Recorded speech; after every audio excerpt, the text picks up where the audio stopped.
Өвлийн улирал Жанаевын нэрэмж цэцэрлэгт хүрээлэнгийн энэ хэсэгт мөсөн гулгуурын талбай ажиллаж байсан. Харин одоо энд зуны улирлын бэлтгэлийг дөрнөж усан парк байгуулах ажил хийгдэж байна. Ажилчид завгүй ажиллаж байгаа бөгөөд энд хүүхэд насан туршид зориулсан усан сан, амралтын сандал, тайз болон бусад олон байгууламж бий болно гэж амлаж байна. Одоо энэ талаар дэлгэрэнгүй хүргэе. Усан парк байгуулах санааг Алексей Демшаков бусад хотуудын туршлагаас санаа авчээ. Энэ жил тэрний мөрөөдөл бодит ажил болж байна. Тун удахгүй Жанаевын цэцэрлэгт хүрээлэнд иргэд нарлаг дулаан өдрүүдэд наранд шарж амрах боломжтой болох юм. Энэ хэсэгт бид амрах зориулалтаа нарны сандлууд байрлуулна. Нийтдээ 1000 орчим шоод үргэлжин метр ногоон бүрээстэй талбай, 200 нарны сандалтай байна. Бүх тоног төхөөрөмж шинэ бөгөөд бүгд найрамдах татар тусаас оруулж ирсэн баталгаажсан бүтээгдэхүүнүүд юм а. Энд 3-аас 8 насны болон 8-аас 16 насны хүүхэд өсвөр үеийнхэн зориулсан хийлдэг усан парк ажиллана. Насан туршид зориулсан усан сан мөн энд байрлана. Усан сангийн хэмжээ нь хорийг харьцах нь 30 м, гүн нь 1.5 м байна. Усны түвшин 1.2 м байх бөгөөд шүүлтүр цэвэрлэгээний системтэй тунгалаг цэвэр устай байх болно. Энэ хэсэг томоохон усан сан байгуулна. Одоо зочдтой уурхал үлдэх шив. Энэ боломжийг ашиглаад хүн бүрийг Жанаевын нэрэмж соёл амралтын хүрээлэнд хүрэлцэн ирж зугаалж амран манай усан паркт амрахыг урьж байна. Усан парк нэгтгэхээс өмнө техникийн үзлэг, улсын техникийн хяналтын байгууллагад бүртгүүлэх зэрэг хэд хэдэн чухал шат дамжлага үлдээд байна. Урьдчилсан байдлаар анхны зочдыг 6 дугаар сарын 10-наас хойш хүлээн авахд бэлэн болох аж. Нэг зүйлийг онцлон тэмдэглэхэд шинэ амралтын бүс төлбөртэй үйлчилгээтэй байна. Тасалбарын үн хараахан эцэслэн тогтоогдоогүй байгаа ч урьдчилсан тооцоололоор нэг цагийн үйлчилгээ 250 рубль, бүтэн өдрийн тасалбар 900 рублийн үнэтэй байх төлөвтэй байна.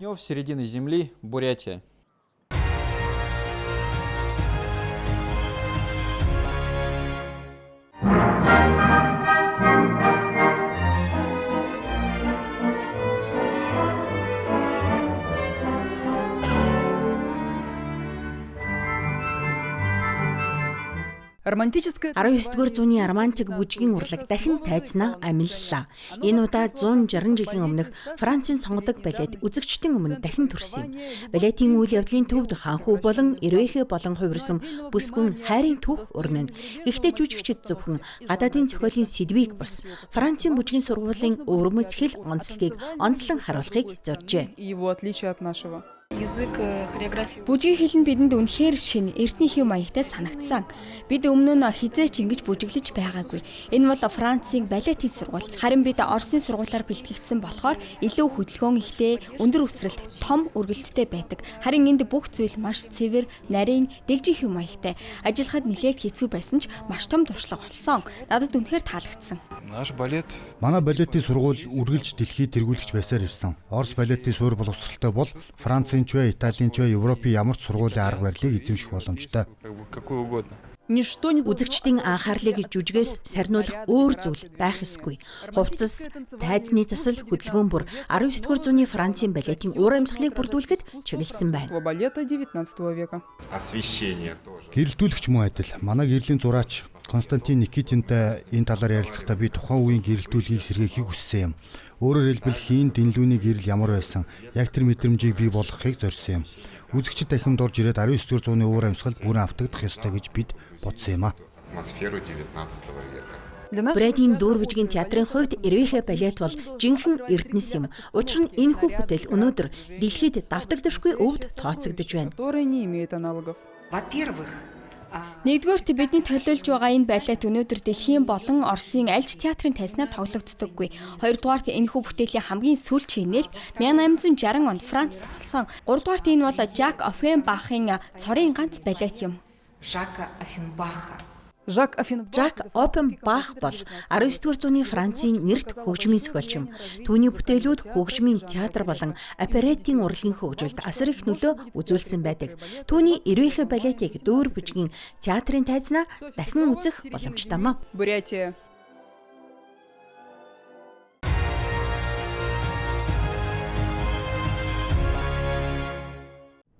свою Волгу газ. Эрхүү хотын оршин суугч Александр Шарипов өөрийн эзэмшдэг ГАЗ 2410 загварын Волга автомашина хамгийн жижиг Болт эрг хүртэл мэддэг.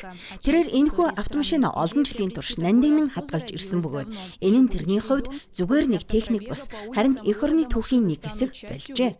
Багасаа ийм автомашинтай болох хүсэлтэй байж өвөө аавынхаа нөлөөгөөр Александр зөвлөлтийн автомашины үйлдвэрлэлд дурласан байна. Отечественный автопром. Энэ автомашин ZMZ 402 хөдөлгүүрээр тоноологдсон. Тус хөдөлгүүрийн онцлог нь орчин үеийн тонгид төхөөрөмжөөр сайжруулж засвар үйлчлэл хийдэг бөгөөд орчин үеийн тос шингэн ашигладагт оршино.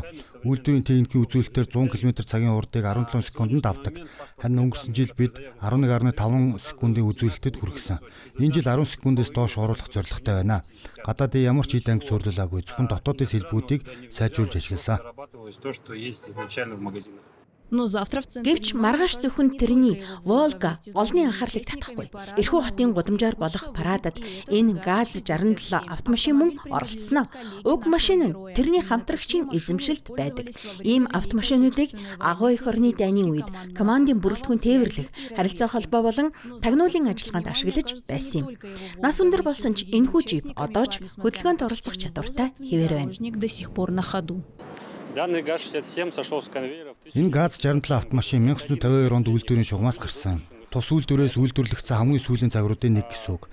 Харин онцлог нь сэлбэгийнх нь 50 орчим хувийг 1942 онд үйлдвэрлэгдэж, дайнаас ирсэн өөр нэг ГАЗ 67 автомашинаас авч ашигласан явдал юм а. 1942 года, который реально пришел с войны.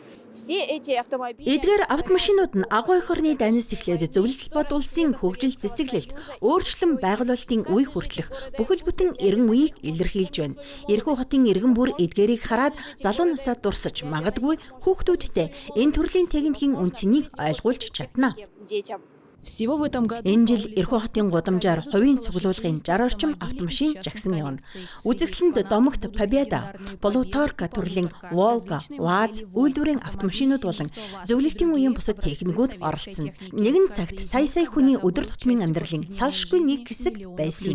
Хотелось бы сказать. Энэ аж үйлдвэрийн үеийг хадгалж хамгаалж байгаа бүх цуглуулагчдад чин сэтгэлийн талархал илэрхийлье. Энэ бол зүгээр нэг хобби биш, харин өнгөрсөн цаг үеийг мэдэрч түүнийг нандинаа хадгалж дараагийн үед өвлүүлэх боломж юм а. Миний бодлоор энэ хамгийн чухал юм. Кажется, очень важно.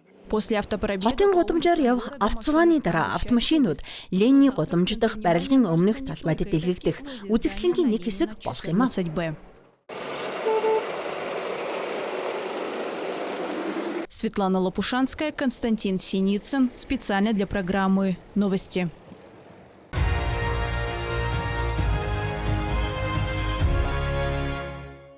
Үзэгсэлэнгийн хаалтын эслийн ажиллагаа баярын тоглолтоор эхэллээ. Тайзнаа, халмиг болон оролцогч бүс нутгуудын үндэсний шилдэг уран бүтээлийн хамтлагууд тоглов.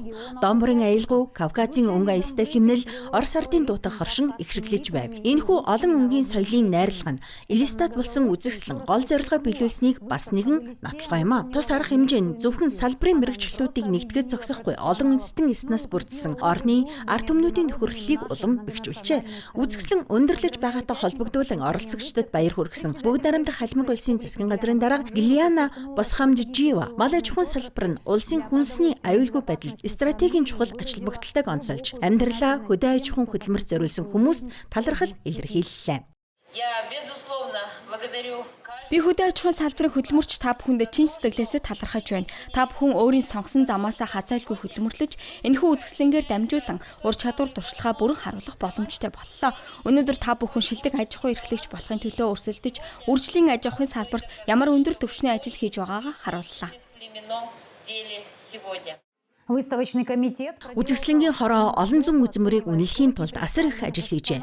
Өтгөн цагаан ноостой сүрлэг Миреноос хонь махны чиглэлийн хүчрэг үйлдвэрийн төлөөлөгчд тэсвэр хаттуужилтай халмиг тарган сүлд хоньнууд 3 өдрийн турш шинжээчдийн анхаарлын төвд байлаа. Эцэст нь шилдэг үйлдвэрийн төлөөлөгчдийг шалгаруулж, шилдэг үржлийн аж ахуй, үржүүлгийн газруудад алтан мөнгө, хүрэл медаль, өргөмжлөл, дурсгалын цом гардуулсан юм. Калмыкию. Үзэсгэлэнт байгальд мал аж ахуйдаа сэтгэл зүрхээ зориулдаг хөдөлмөрч ард түмнэрээ халимгийг өөр ямар ч бүс нутаг оруулж чадахгүй. Энэ бол үнэн. Өмнө ч энэ арга хэмжээг өндөр түвшин зохион байгуулж ирсэн. Харин энэ удаа бүгд найрамд улсын тэргүүн Бату Сергеевич, засгийн газрын дарга Гилиана Герасимовна, хөдөө аж ахуйн сайд нар сэтгэл зүрхээ зориулан ажилласан. Ингэснээр 500-аас 600 гаруй зочин зөвхөн үзэсгэлэн тавигдсан мал сүргийг үзээ зогсохгүй. Халимгийн байгалийн үзэсгэлэн харж сайхан амарч чадлаа. Особый триумф праздновали калмыцкие. Энэ баяр дээр хамгийн ихээр баярлсан хүмүүс бол халимаг малчид байлаа. Тэд туршлага, ур чадвар, үнэлж баршгүй үн цэнтэй болохыг дахин баталлаа. Үзэсгэлэнгийн Гран-при шагналыг Яшгүл дүүргийн улаан хөөч үржлийн официалт компани хүртлээ. Уламжлал ёсоор ялагчид хамгийн нэр хүндтэй шагнал болох Бартад замын автомашины түлхүүрийг гардуулсан байна. Желаемый приз для любого хозяйства. Манай аж ахуй 50 гаруй жилийн түүхтэй цаашиж бид хонь үржүүлгийн чиглэлээр хамгийн шилдэг гэдгээ батлан харуулах болно гэдэгтээ итгэлтэй байна. Оросын бүх нийтийн 26 дахь удаагийн үзэсгэлэн албан ёсоор өндөрлөж байна. Гэвч түүний үр дүн улс орны аж ахуйн хөгжлийг шинэ шатанд гаргах хүчтэй түлхэж болно. Харин халимаг улс зочдыг жинхэнэ тал нутгийн уужим сэтгэл халуун дотн уур амьсгалаар хэрхэн угтаж чаддгаа дахин харууллаа.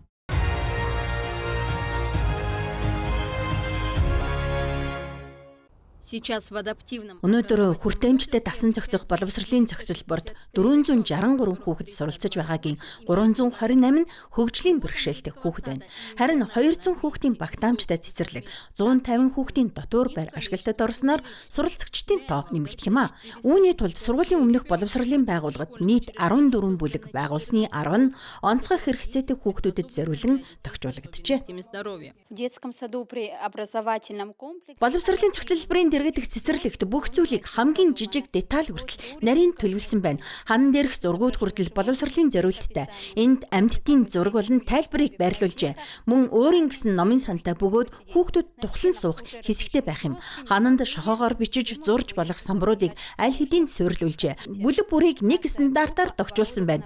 Бид энд шүүгээ, сандал, мөн толь харж байна. Мөн бүлэг бүр өөрийн ариун цэврийн өрөө жижиг хоолны хэсэгтэй. Есть свой туалет и своя мини-столовая. Хотын хүүхдүүдээс гадна энд эцэг их нь өөрсдөө хүргэж өгдөг эсвэл сургуулийн тээврээр ирдэг хүүхдүүд суралцсанаа. Мөн Якутск хотын захын болон аслагдсан хорооллуудаас ирэхэд хүндрэлтэй хүүхдүүд энд амьдарч суралцах боломжтой. Үүнээс гадна зарим улсаас ирэх хүүхдүүд ч бий тэдэнд зориулан хөгжлийн онцлогтод тохирсон сургалтын болон засал хөгжлийн хөтөлбөр хэрэгжүүлнэ. Барилгачдад үлдсэн тавилга суйрлуулах, их цэвэрлэгээ хийх, улмаар улсын комист хүлээлгэн өгөх ажил үлдээд байна. Энэхүү бүтээн байгуулалтыг залуучууд ба хүүхэд үндэсний төслийн хүрээнд хэрэгжүүлжээ. Якутск хотын хүртээмжтэй боловсролын зохицолбор нь Оросын хамгийн томд тооцогдож байна. Тус зохицолборын үзэл баримтлал нь хөгжлийн бэрхшээлтэй хүүхдүүдийг цэцэрлэг сургууль, мэрэгжлийн чиглэлийн сургалт гэсэн тасралтгүй тогтолцоогоор сургах явдал юм. Өнөөдөр бид бүс нутгийн үнэхээр өвөрмөц дуршлагатай танилцлаа. Юуны өмнө боловсролын онцгой хэрэгцээтэй хүүхдүүдийг дэмжихэд чиглэсэн ийм зохицолбор байгуулсан нь онцлог байна. Энэхүү байгууламж ашиглалтад орсноор ийм хүүхдтэй гэр бүлүүдэд тулгардаг олон асуудлыг шийдвэрлэхэд туслана гэдэгт би итгэлтэй байна. Хамгийн гол нь хүүхдийн онцлог боломжид нийцүүлэн хөгжүүлэх нөхцөлийг бүрдүүлж байгаа юм а. Төслийн хэрэгжилд бараг эцсийн шатанд оржээ. Одоо зөвхөн сүүлийн өнгөлгөөний ажлууд үлдсэн байна. Хүүхдүүдийг аюулгүй тав тухтад зорчуулахын тулд зохицолбор руу хүрэх автомашины замыг мөн шинээр барьж байгаа бөгөөд уг замыг энэ оны 10 дугаар сард ашиглалтад оруулахаар төлөвлөжээ. Харин хүртээмжтэй дасан зохицох боловсролын зохицолборын цэцэрлэг болон дотуур байр эрэх намрын эхний сард үүд хаалгаа нээхээр төлөвлөж байна.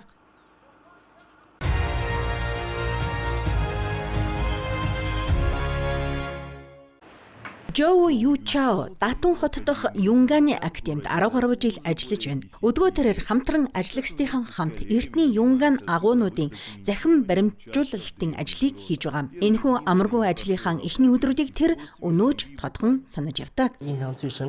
Агуун доторх шат тавцан дээр анх гарч байсан мөчөө хамгийн сайн сандаг. Би өндрөөс айдаг байсан юм. Давчуу орчинч тухгүй санагддаг байлаа. Өвлийн үйлдвэрлэлд агуун дотор маш хүйтэн байдаг тул жинхэнэ сорилт байсан шүү. Тогда становилось серьезным испытанием. Олон жилийн туршлага үр дүнгээ өгчээ. Өнөөдөр Жоу Ючао өндөр шат давцан итгэлтэй төвөггүй ажилдаг болсон байна. Би ажлаа буддын баримлуудыг цахим ертөнцид дахин бүтээж байна гэж ойлгодог. Эртний урчууд эдгээр агууг сийлж бүтээсэнтэй адил бид агуунуудыг дахин сканердаж хамгийн жижиг деталь гадаргуугийн бүтцийг хүртэл бүртгэдэг юм. Бид бол агуунуудыг мөнхөд хадгалахад тусалж буй цахим урчууд юм а.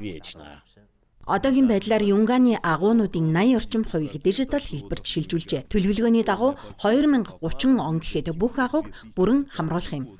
Жоу Юччао болон түүний баг хугацаатай хурдан ажиллаж, мэдээлэл цуглуулах ажлаа аль болох хурдан дуусган агуунуудыг жуулчдад нээхээр зорж байна. Ажлын улмаас аавгаа өвдөж байх үед нь хажууд нь байж чадаагүй надад бий. Үүндээ би өөрийгөө буруутгадаг. Гэхдээ гэр бүлийнхний минь ойлголт дэмжлэг миний хувьд маш их үнцэнтэй. Олон жил өнгөрхийн хэрээр энэ их хичээл зүтгэл нь чухал үйл хэрэгт оролцож байгаа гэсэн мэдрэмж болон төлөвшжээ. Ахмад үеийн судлаачдын удирдлагаар ажиллахдаа энэ ажлын ач холбогдлыг бүр ойлгосон. Тэдний хандлага ажилдаа үнж байдал нь зөвхөн надад төдийгүй Юнганд ажиллаж буй хүмүүст нөлөөсөн. Жоу Ючао зөвхөн Юнганы агуунуудыг дижитал хэлбэрт шилжүүлээ зогсохгүй тэдгээрийн 3D хувилбаруудыг бүтээдэг. Бодит хэмжээтэй эдгээр хуулбарууд хятад даяарх үзэсгэлэнгүүдэд амжилттай дэлгэгдэж байна. Бидний ажил хүмүүст нөлөөлдөг. Бид хүн төрөлхтний нийтлэг соёлын үеийг ирээдүйн хойч үедээ хадгалан үлдээж байна. Цахим архив, 3D хэвлэл болон виртуал бодит байдлын технологи нь Юнганы агуунуудыг хамгаалахад туслахаас гадна тэдгээрийн урлагийн үн цэнийг олон нийтэд хүртээмжтэй болгодог. Жоу Ючаогийн хэлснээр Юнганд боловсруулсан технологи дуршлагыг өнөөдөр хятадын бусад соёлын үеийн дурсгалт газруудад мөн ашиглаж эхэлжээ. Цаашид дижитал инновац нь түүх, соёлын дурсгалуудыг илүү үр дүнтэй хамгаалж, олон нийтэд илүү хүртээмжтэй болгоно гэдэгт тэр итгэлтэй байна.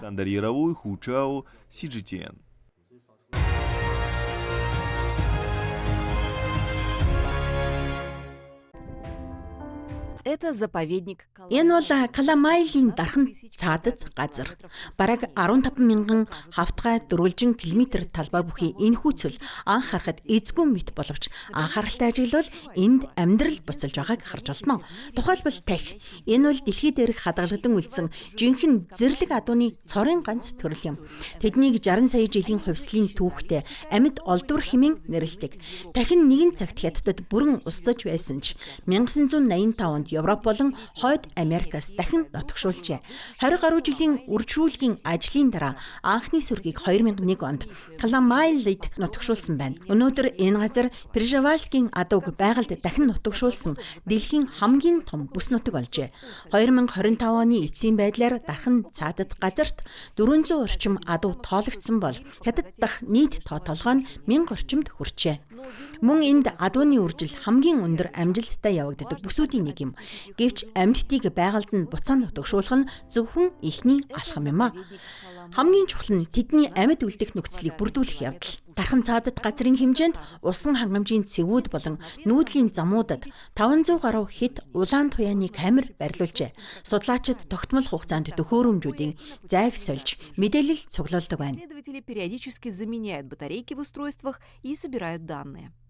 Усны их үүсвэрийн орчимд амьтад хамгийн олноор цуглардаг учраас камер илүү олон зураг авдаг юм.